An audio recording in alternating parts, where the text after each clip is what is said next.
வணக்கம். நமக்கு எண்கணி ஞானத்தையும், வேத ஜோதிட ஞானத்தையும், ஆன்மீக ஞானத்தையும் வழங்கிய அனைத்து குருமார்களுக்கும் நன்றி என்றதை வேளையில் இது ஒரு ஜோதிட விளக்கு வீடியோ விருப்பம் உள்ளவர்கள் தொடர்ந்து பார்க்கலாம். நேற்று சிசேரியனுக்காக டேட் எடுக்கிறதுக்காக ஒரு சிஸ்டர் வந்திருந்தாங்க.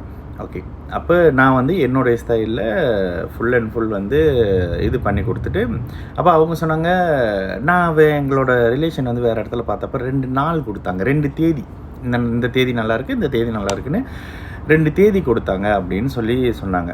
அப்புறம் நான் அந்த அம்மாட்ட கேட்டேன், அம்மா இவ்வளோ நேரம் நம்ம பார்த்தோமே, டேட்டை பார்த்தோமா டைமாக பார்த்தோமா அப்படின்னு கேட்டேன். டைமை தானே பார்த்தோம் அப்படின்னு. இதுக்கும் விளக்கம் சொல்கிறேன் அப்படின்னு சொல்லிட்டு, என்கிட்ட ஜாதகம் பார்க்க வர்றவங்க ஏன் கொஞ்சம் கிளியரான மைண்ட் செட்டில் போவாங்க அப்படின்னா, நான் சொல்கிறதுக்கான விளக்கத்தையும் அங்கே நான் சொல்லியிருப்பேன் எல்லா இடங்கள்லையும். சரி, இந்த இடத்துல என்ன சொன்னேன், அந்த மிடில் ஆஃப் நவம்பரில், ஓகேங்களா, நவம்பர் அப்படின்றதே ஒரு மாதிரி ரிஸ்கான காலகட்டம், ஓகேங்களா. ஏன் இயல்பாக சூரியன் நீச்சமாக இருக்கக்கூடிய அமைப்பு, இந்த 10ஆம் மாதத்தில் இருக்கக்கூடிய பிறந்தவங்களுக்கு பாதி பேருக்கு அப்பா இருக்க மாட்டார், அப்பாவாக இருக்க மாட்டார் அப்படின்னு பல இடத்துல சொல்கிறேன்னா, இந்த அமைப்புகளில் அந்த காலகட்டமே. ஆனால் அந்த மிடில் அப்படி இப்படின்னு வருது. கூடவே பௌர்ணமி அமைப்புகளில் அவங்க அந்த நாட்களை கேட்குறாங்க. சரி, பௌர்ணமி அமைப்பு நெருங்கி வரும்பொழுது பார்த்தா மீனத்தில் ராகு இருக்கிறாரு, ஓகேங்களா. அந்த வளர்பிறை அமைப்பில் ராகு வந்துடுறாரு. ராசியில் ராகு இருக்கக்கூடாது, ராசி லக்னங்கள் இருள் பாபகிரகங்களுடைய அமைப்புகளில் வரக்கூடாது அப்படின்ற மாதிரி இது கொடுக்குறோம். அதுக்கு பிறகு அந்த அந்த மாதத்தில் அந்த குறிப்பிட்ட நாளில் நான் 2 லக்னம் தான் என்னால் சூஸ் பண்ண முடிஞ்சது. ஒரு லக்னம் கன்னி லக்னம், இது மிடில் ஆஃப் நவம்பரில். இன்னொரு லக்னம் மகர லக்னம். இந்த நாட்களில் குழந்தை பிறந்தால் என்னங்க சிறப்பு அப்படின்றத நான் உங்களுக்கு எக்ஸ்பிளைன் பண்ணேன். முதல் விஷயம், கன்னி லக்னத்துக்கு லக்னத்தையும் லக்னாதிபதியும் குரு பார்க்குறாரு. புதன் சந்திராதி யோகத்தில் இருக்கார். இதெல்லாம் விட அடுத்தடுத்த தசாபுத்தி அமைப்புகள் அவருக்கு யோகா அமைப்புகளில் வருது. மேஷத்தில் அவர் இருக்கும் பொழுது, ஓகேங்களா, மேஷத்தில் அவர் இருக்கும்பொழுது ஒரு மாதிரி சாதகமான நிலை அப்படி இப்படின்னு வருது. மேஷத்தில் இருக்கக்கூடிய அமைப்புகள்லையும் சரி, மீனமாக கொடுக்க முடியலைங்க. ஏன்னா மீனத்தில் ராகு இருக்கிறாரு.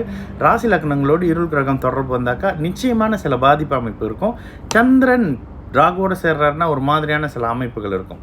சரி, இந்த அமைப்புகளில் நம்ம கொடுக்கக்கூடிய 2வது ஒரு விஷயம் என்னன்னு பார்த்தீங்கன்னா, மகர லக்னம். மகர லக்னத்துக்கு லக்னத்தை குரு பார்க்குறாரு. இப்போ இதில் உங்களுக்கு ஒரு கேள்வி வரும், ஜோசியம் புரிஞ்சதுன்னா அது நான் அப்புறம் சொல்கிறேன். ஓகே, மகர லக்னத்துக்கு குரு லக்னத்தை பார்க்குறாரு. அடுத்தடுத்த தசாபுத்தி அமைப்புகள் ஒரு மாதிரி சாதகமான நிலையில் தான் இருக்குது. ஏன்னா அடுத்தடுத்து வரக்கூடிய அமைப்பு அப்படின்றது, சரி, மகர லக்னத்துக்கு என்ன தெரியும், சூரியன் திக்பலமாக வந்துடுவார். லக்னாதிபதி 2ஆம் இடத்துல கும்பத்தில் இருந்தாலும் நவாம்சத்தில் கேதுவோடு சேர்ந்து சூட்சும உழுவாக மீன வீட்டில் இருக்கிறாரு. இவ்வளவும் பார்த்து இந்த குறிப்பிட்ட டைம் அப்படின்னு கொடுத்தேன். சரி, அந்த காலகட்டத்தில் குரு அந்த 2 இடங்களை தான் தொடர்பு கொள்கிறாரா, ஏன் விருச்சிகத்தை அவர் தொடர்பு கொள்ளலையா அப்படின்னு கேட்டால், விருச்சிகத்தை தொடர்பு கொள்கிறார். விருச்சிகத்தில் புதன் இருக்கிறாரு. அட்டமாதிபதி புதன் லக்னத்தில் இருக்காரு. லக்னாதிபதி நீச்சமாக இருக்கிறாரு. விருச்சிக லக்னம் கொடுக்க முடியாதா? அடுத்ததாக நீங்கள் ரிஷப லக்னம்னு கேட்கலாம். ரிஷப லக்னம் நேற்று நம்மளுடைய கேள்வியும் பதில்களும் பார்த்தவங்களுக்கு தெரியும்.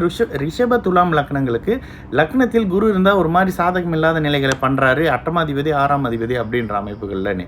இதெல்லாம் விட நம்ம அடுத்ததாக கொடுக்கறது தசாபுத்தி அமைப்புங்களை. இவ்வளோ விஷயமும் பார்த்து தாங்க ஒரு குழந்தைக்கு டேட்டு கொடுத்தேன். அவங்க சிம்பிளாக ஒரு சொன்னாங்க, 2 நாள் கொடுத்தாங்க, 2 தேதி கொடுத்தாங்க குழந்தை பிறக்க அப்படின்னு. இந்த மாதிரி ரிஸ்கெல்லாம் எடுக்காதீங்க. ஒரு குழந்தைக்கு ஒரு நாளில் 12 லக்னங்கள் வரும். 12 லக்னங்களுக்கு சந்திரன் நிற்கிற இடத்துல இருந்து தான் இந்த அமைப்பு நடக்கும். என்ன, சந்திரன் நிற்கிற இடத்துலேருந்து தசாபுத்தி. மிகுந்த கவனமாக இருங்க. லக்னம் லக்னாதிபதி தசாபுத்தி இருக்கிற ஸ்ட்ராங்காக இருந்தால் மட்டும்தான் உங்களால் பெரிய அளவுக்கு சாதிக்க முடியும். சரிங்களா? நல்லது நடக்கும். எல்லோரும் நல்லா இருப்போம். வணக்கம்.